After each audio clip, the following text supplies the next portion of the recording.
Neo-Advaita. New, not two. A modern experiential and perennialist mystical framework. Initially, Adi Shankara, about 1300 years ago or so, ended up consolidating a lot of the frameworks around Advaita Vedanta. So, meaning that knowledge, Veda, is not two. So, meaning the, quote, individuals and the ultimate, the absolute, are one. They are not two. That's what non-duality means. That this is the ultimate, this is the absolute, this is the ineffable, and it's all an appearance.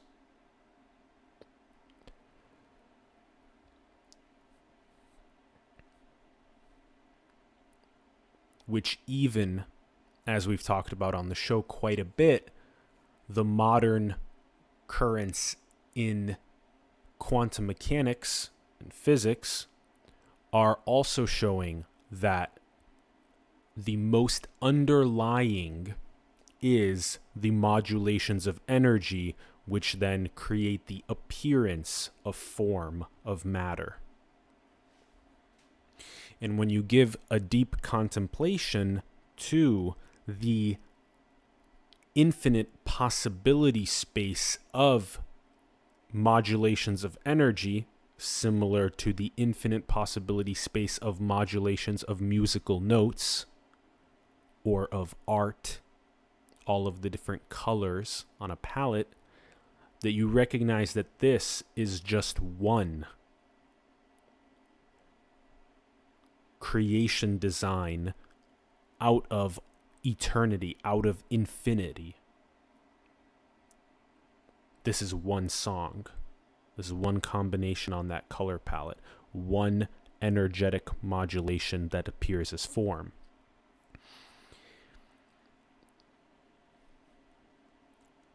And so Adi Shankara is one of my most profound influences, and he was also one of the main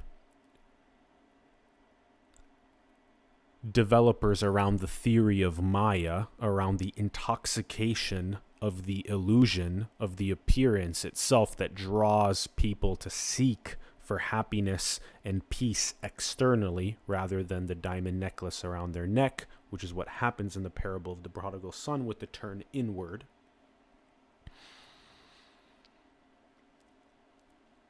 And many of my modern non-dual teachers, like Rupert Spira,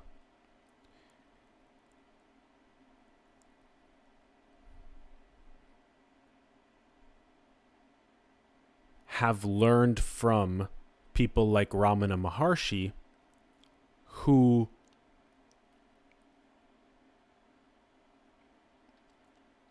was also one of the main teachers of mine who took the Advaita framework and drew the absolute deepest contemplation to what's called Atma Vichara, which is self-enquiry. So it's to contemplate deeply on the I. Ask yourself the question, what is I? And that's why Ramana Maharshi said that God is the seer. Because once you contemplate deeply enough on I, you contemplate deeply enough on awareness, you turn your attention inward on awareness, on consciousness itself, you recognize that that is A, shared amongst us all, which is the pupil, and the iris is the unique coloration, and B, that it's eternal. That awareness is eternally being colored by the experience of these dreamed creation designs.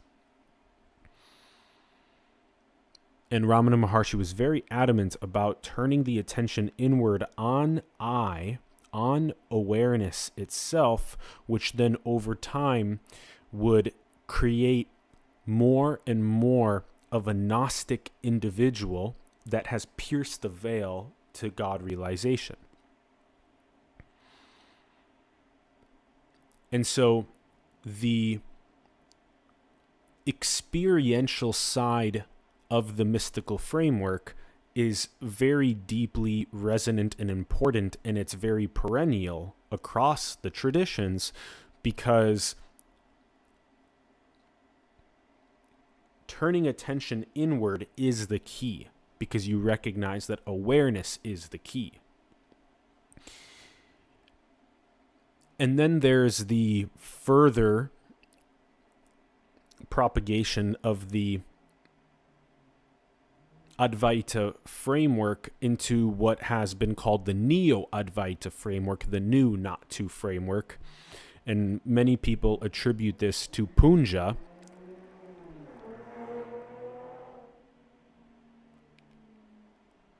And also the Satsang movement in general.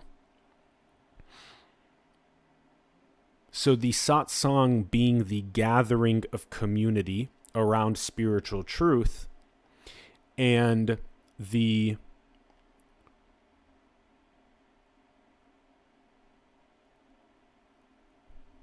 both importance of the direct recognition of the non-existence of I or ego being a core component of that. And as Emerson said, immediatism, the direct spiritual knowledge and power that can be attained. And this goes back to Platonism as well. And it also goes back to the northern school of Zen that said sudden awakening, whereas the southern school of Zen said gradual awakening. And that ultimately it's both. It's both gradual and sudden. And the power of Neo-Advaita, in many ways, is that it invites the direct path. It invites the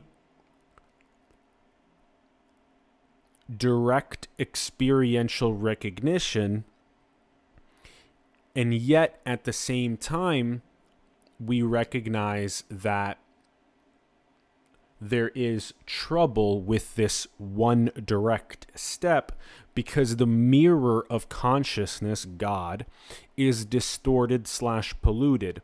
Meaning that if I'm a contracted, finite, egoic, separate entity, and I attend a satsang where a Neo-Advaita teacher says that you are not real, all of this is a dream, all of this is an appearance,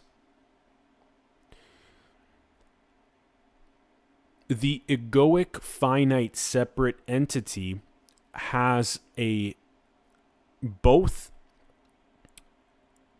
possibility of recognizing that and immediately gaining more spiritual power and recognition, and yet also the potential of the superficial spiritual bypassing occurs because there's no dissolving of the ego.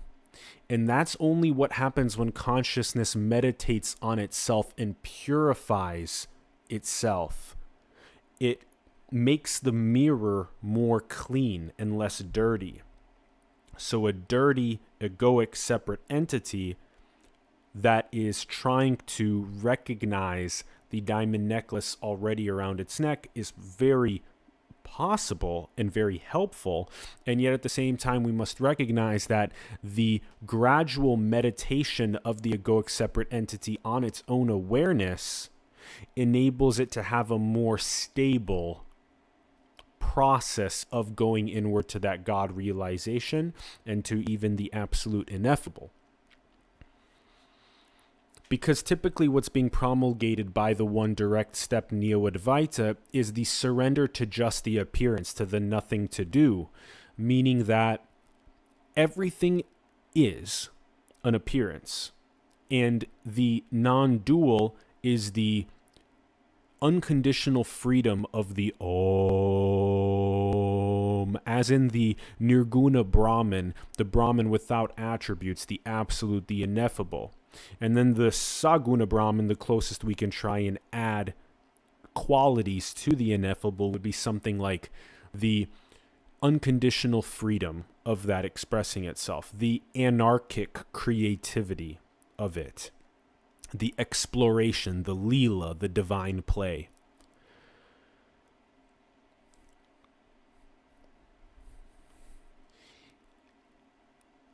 And so there's both the beauty of what Neo-Advaita provides, the contracted egoic separate entity of direct insight immediatism, and yet at the same time the tailoring, the simultaneity with the process of being able to engage with a unique individuation that is turning inward and helping the egoic contracted finite energy relax and release and expand itself into the God realized state and then into that absolute ineffable.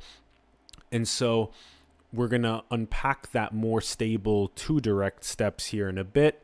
But again, the key insight here is that in the non-dual, it would say there is no egoic contracted finite entity. And then in the dualistic concession, we would say that it's clear that there's a suffering and there's an intoxication of Maya that's happening for this individuation, and that the individuation is now seeking inward for that peace and happiness that is already the diamond necklace around its neck.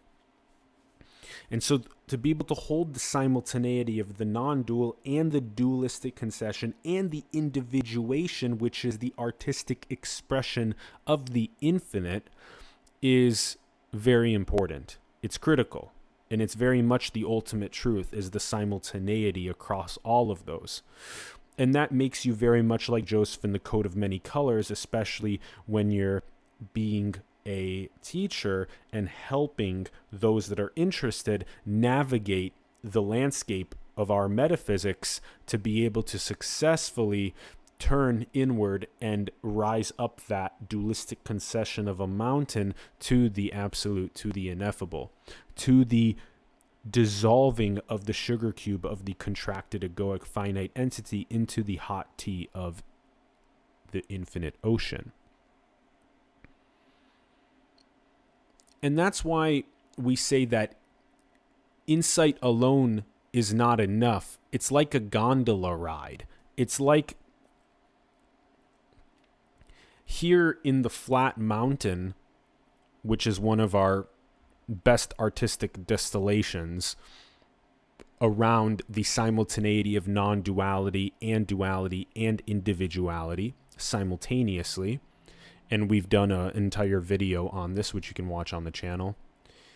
The idea is that Neo-Advaita is very much like the gondola ride over there on the right side. Because the flatness is very much like the non-duality, and then the mountain is like the dualistic concession where the ego is seeking the finding of enlightenment, of the absolute, of the ineffable, of God realization. And that there's all of these paths and all of these different signposts that build up into this lattice work that then enables them to pierce the veil and to recognize their true nature. And that's what Wadat al-Wujud means, the Sufi metaphysic of the unity of all finding, because every single one of the individuations has their own unique conceptual lattice work and their own unique style of finding, of piercing the veil and remembering, which is what the Greeks called anamnesia. And so the gondola ride is very much like Neo-Advaita because it's like the direct pointing, and it's great because it gets people to ride up the gondola and they get to the Neo-Advaita pointings which happen in these satsangs. And then what happens is that because the egoic contracted finite separate entity never undergoes the dissolution process, in the gondola it just comes right back down to the bottom. Now it might come to level 1 or level 2 instead of level 0, which is fantastic. But this is where we undergo a process of recognizing that we can actually tap into our ability to be more like Joseph in the Coat of Many Colors, where we can both handle the Neo-Advaita pointing like the gondola ride, but also we can help those that are interested to recognize the importance of committed practice. Because that is what's needed to sever/destroy the knot, forming identification between God/self and the finite, egoic, contracted mind, separate entity. And that's why Buddha, 2,500 years ago, underwent the process of the depths of what now the Theravada Buddhism tradition, lineage, is the most conservative teachings here, thanks to S.N. Goenka and many others, that I've attended 4 times these 10-day silent, no talking, no eye contact, and no technology meditation retreats. And what happens is that you really get down to the roots of misery, aversion, and craving. You get down to those roots. And as you eradicate those roots, because you've attained a very high level of sensitivity, of subtlety, because you've trained via your respiration, that's the anapana that happens, is that you train via your respiration to gain that intense subtlety and sensitivity. And then you recognize that the monkey mind is no longer sending you around to aversion and craving, but that in a sense, what's happened is that you've purified your mind, you've purified the mirror, you've purified the awareness for you to be able to actually undergo the process of being equanimous, of being peace, of being happiness and joy, and being able to turn your attention inward on that consciousness, on that awareness itself, to recognize the sharedness, the eternity of it, and the shunya, the void, the emptiness also of it. And that's why we go beyond the emptiness and beyond the everythingness when we talk about the absolute, the ineffable. And so that entire process is a committed practice. It requires the ability to gain the deepest subtleties and sensitivities. If you've been riding on the elephant that's been drinking the cocaine water and is now you're the little rider on top of the elephant, and the elephant's the monkey mind, and it's going absolutely nuts, driving you around. You're the egoic, contracted, finite entity seeking happiness and peace externally in the intoxication of Maya, and you attend a satsang, and this is told to you that if there's not a committed practice that comes with it at the same time, that cocaine elephant is going to continue going absolutely nuts. And so that's why it's called the knot. And that's why there's a process of a committed practice that helps to sever/destroy that knot. In a sense, it portals you away from the finite, contracted, egoic mind into awareness itself, which is the first step, which we'll talk about here in a moment. But this committed practice prepares the mind for insight into non-duality. So my last couple of years especially, where I've been going 100% hardcore full-time on truth, have made me able to gain the satori that I got on December 18th to actually pierce the veil. And that more and more people undergoing a committed practice along with the Neo-Advaita is what will enable more and more of Wadat al-Wujud, those piercings of the veil to the unity of all finding, to God realization, to ineffable, absolute, ultimate realization. And that's what happens given the aphorisms, the books, the quieting of the mind and retreats, is that when you actually undergo the study of what Tattvam Asi means, you are that, I am that, we are that, or I and my Father are one, from John 10:30, what happens is that you recognize the perennial mystic tradition wisdom, and you also recognize more and more that these aphorisms, these books, these retreats, these yogas, chitta vritti nirodha, as Patanjali said, that yoga or union is the quieting of the waves of consciousness, that the different paths and signposts that are these aphorisms and books and retreats, they add up in that conceptual lattice work, which then enables the piercing of the veil, the wadat al-wujud, the finding process to actually happen, the anamnesia to actually occur. And so we have to remember this. It's like the synthesis of the Neo-Advaita, the direct path, the Satsang movement, with the committed practices, with the aphorisms, the meditation retreats, the books, because it gives us that better, stronger, more robust lattice work that enables us to actually pierce the veil. And it is very much like both the sudden and the gradual awakening. And so here's what is more stable. And this was something also recently that Bentinho Massaro, who's another main teacher of mine, has been promulgating, which is the 2 direct steps is more stable than the 1 direct step. And so the idea is that the first step is God realization, which is when the egoic, contracted, finite, separate entity ceases seeking happiness and peace externally in the intoxication of Maya, and it turns inward, like in the parable of the prodigal son, on consciousness and awareness itself. It turns its attention on the question, what is I? The self-enquiry, as Ramana Maharshi said. Atma Vichara. And so once that happens, the subtlety increases, the sensitivity increases from the gross physicalism to the subtlety of awareness or consciousness itself. And the more that we focus in our attention on the question, what is I, and the self-inquiry process, we become aware of awareness itself. And then that is when we recognize and realize that our awareness is God, and it is shared amongst all 8 billion of us in this creation design, and also it is eternal. It is what's been here being colored by experience, it's what's here now being colored by experience, and what's going to be here in the future creation designs being colored by experience. That awareness is the free agent of the infinite, of the absolute, of the ineffable, that is being colored by the experience of these creation designs. That's the first step, is that God realization.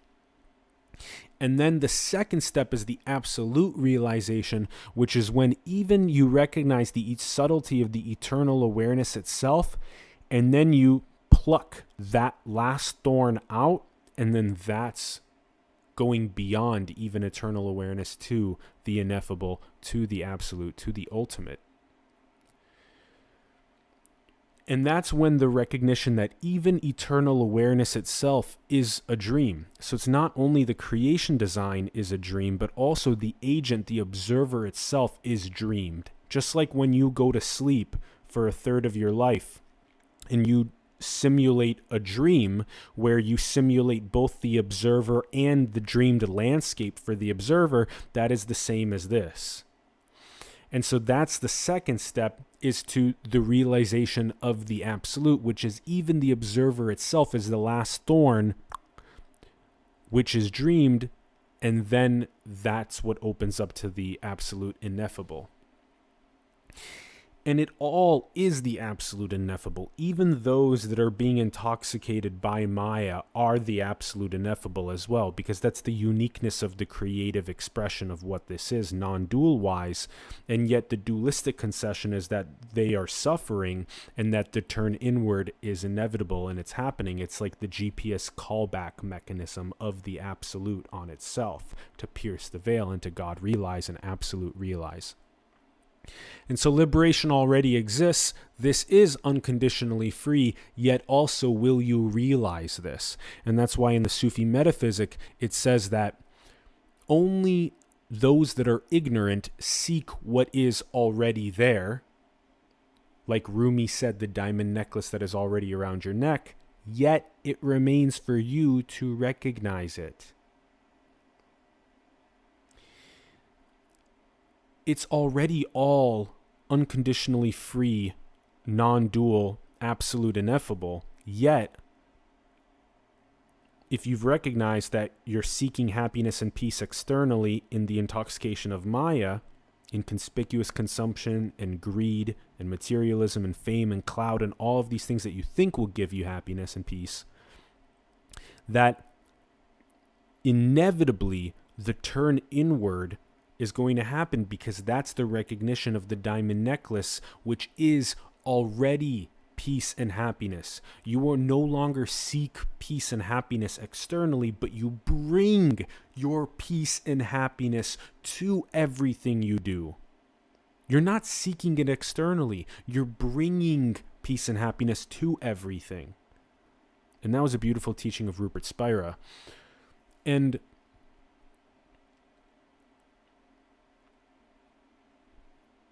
Rumi is in many ways GOAT, the greatest of all time, because we go around from room to room looking for the diamond necklace that is around our neck.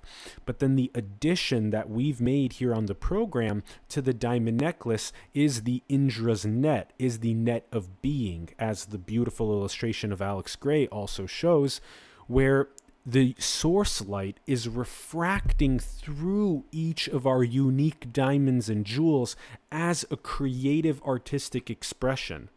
That's the iris around the pupil, is the unique creative expression.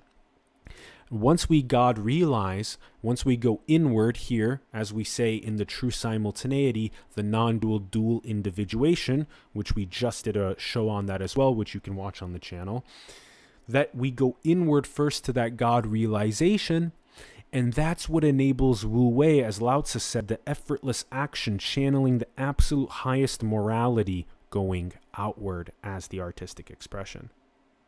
And all else is insanity, because it's a contracted, finite, separate biological entity that is seeking happiness and peace externally, that is self-dealing, that is greedy, that is jealous, that thinks of itself as finite and separate only. Whereas the reality is, when you go inward and God realize, recognize the absolute, the ineffable, you recognize the pupil, and then that enables the perfection, that enables the absolute highest morality to channel through as you artistically express yourself from the infinite out, rather than from the biological, separate, finite entity. And so that's where Neo-Advaita has been absolutely fantastic and super insightful, and I've adored it so much.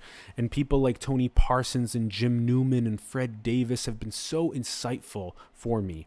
And yet simultaneously to recognize that there's a Joseph in the Code of Many Colors style of synthesis consciousness of breadth and polymathy that is needed to build out the conceptual lattice work of all these paths and signposts that then make it so that it can be tailored like a Jedi to anybody that's coming in word for the God realization. And that's the true simultaneity, the non-dual dual individuation, to be able to navigate that space like a Jedi. And it's more stable, the 2 direct steps, than the 1 direct step.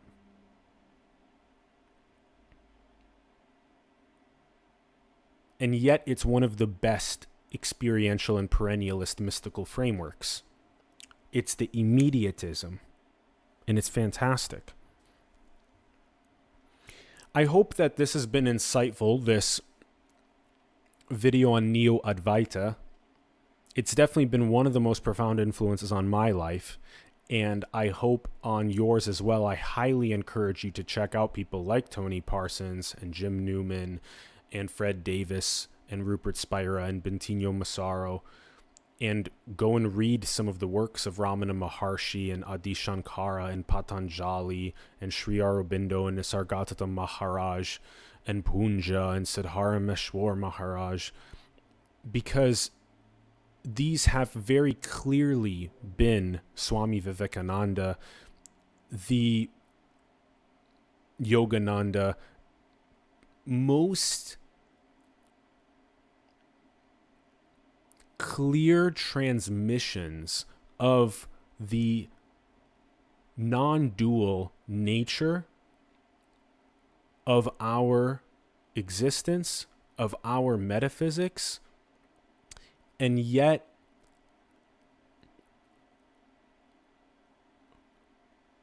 what we can do with the communication of the non-dual is we can also simultaneously be able to explain, like in the Taijitsu, where you have the non-dual monism and you have the yin-yang that are in a rhythmic balanced interchange. Like Walter Russell said, they're in a flux ascension, like a solenoid, helically, towards a mathematical attractor that our complex system is evolving towards, which is the Ouroboros Godhead.